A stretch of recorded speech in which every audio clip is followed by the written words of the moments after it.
Hello, xin chào các bạn đã quay trở lại với review 5 phút. Ở các video trước như mình đã giới thiệu, sau khi Tiêu Viêm cáo biệt Phong Tôn Giả, anh ấy đã liền dẫn theo Lâm Diễm đi tới Đan Vực. Trên đường đi tới đó, hai người đã tiện đường đi tới thăm Liễu Kình một chút.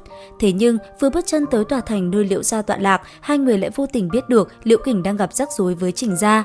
Bởi vậy, hai người cũng nhanh chóng đi tới.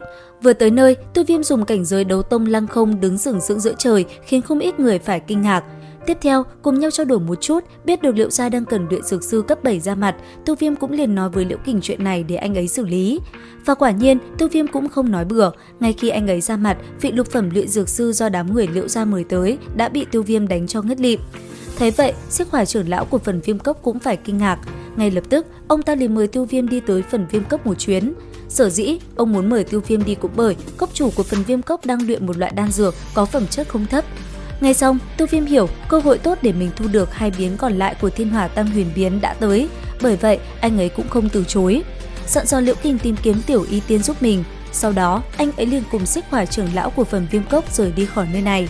Không bao lâu sau, hai người rốt cuộc cũng tới được nơi phần Viêm Cốc tọa lạc. Ngay lập tức, Xích Hỏa trưởng lão liền dẫn Tiêu Viêm đi vào bên trong.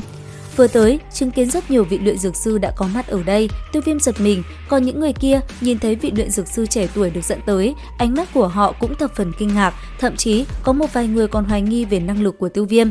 Thế nhưng, Xích Hỏa trưởng lão đã khẳng định, như vậy thì không sai được, bởi thế mọi người rất nhanh đi vào chủ đề chính. Lần này, vị cốc chủ của phần Viêm Cốc là Đường Chấn muốn luyện chế đan dược thấp phẩm cao cấp, bởi thế độ khó là cực cao, mọi người phải trải qua sàng lọc, cuối cùng chỉ chọn ra hai người mà thôi. Theo lời vị cốc chủ kia, chỉ cần chịu đựng được sự thiêu đốt của Cửu Long Lôi Cương Hỏa, dị hỏa xếp thứ 12 trên dị hỏa bảng là có đủ tư cách. Thế thế, mọi người cũng có chút nản lòng, điều này thực không dễ chút nào. Tuy nhiên, cũng vì lợi ích mà phần Viêm Cốc mang lại, mọi người cũng lập tức bắt tay vào quá trình kiểm tra và mặc cho Cửu Long Lôi Cương Hỏa thiêu đốt. Thế nhưng, dị hỏa kia quá mạnh, không ít vị lục phẩm luyện dược sư đã phải bỏ cuộc. Rốt cuộc cũng đến lượt hai vị luyện dược sư thất phẩm của Đan Tháp ra tay.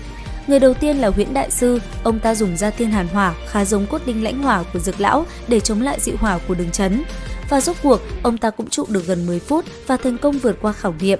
Tiếp theo, người thứ hai là Tiếu Đại Sư, người này chỉ xuất ra loại thú hỏa tầm trung, bởi thế ông ta cũng không vượt qua được khảo nghiệm của Đường Chấn.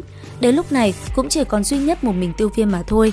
Ngay lập tức, trên tay anh ấy liền xuất hiện lưu ly liên tâm hỏa, sau đó nó liền hóa thành một đóa hỏa liên xanh biếc bay về phía chính con rồng vàng rực ở phía trước.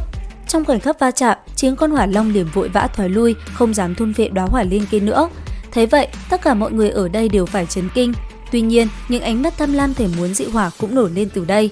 Cuối cùng, hơn 10 phút trôi qua, Tiêu Viêm cũng liền thu lại dị hỏa của mình. Cứ như thế, anh ấy đã thông qua khảo nghiệm của Đường Chấn. Tiếp theo, vị cốc chủ kia cũng nói cho mọi người biết, chỉ cần có thể luyện thành đan dược, phần thưởng sẽ vô cùng hậu hĩnh.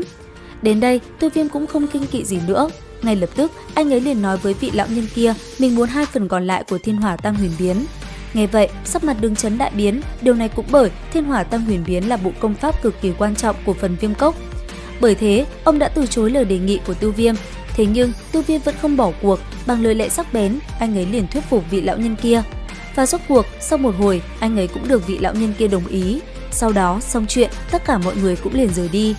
Không bao lâu sau, rốt cuộc quá trình luyện đan cũng được bắt đầu. Ngồi trước dược đỉnh, ba người Tiêu Viêm mỗi người ngồi một góc.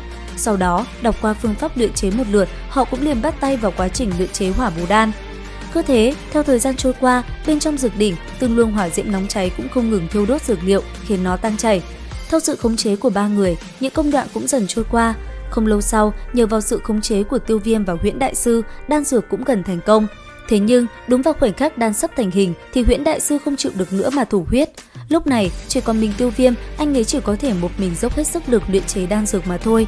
Rốt cuộc, đến khi đan lôi xuất hiện, mọi người mới thở phào. Còn Tiêu Viêm thấy đan lôi, anh ấy liền lôi địa yêu khôi ra để nó chiến với lôi điện, rèn luyện thân thể. Khi gấp thu toàn bộ đan lôi, địa yêu khôi nhờ vậy cũng tăng tiến, thực lực cũng ước chừng đã ngang ngửa thất tinh đến bát tinh đấu tông. Đến đây, Tiêu Viêm rốt cuộc cũng thành công luyện chế ra đan dược thất phẩm cao giai. Thế nhưng, đưa đan dược cho Đường Chấn xong, anh ấy cứ thế ngất đi. Liệu rằng tiếp theo có diễn biến gì hấp dẫn? Theo dõi kênh để biết thêm chi tiết nhé. Xin chào và hẹn gặp lại!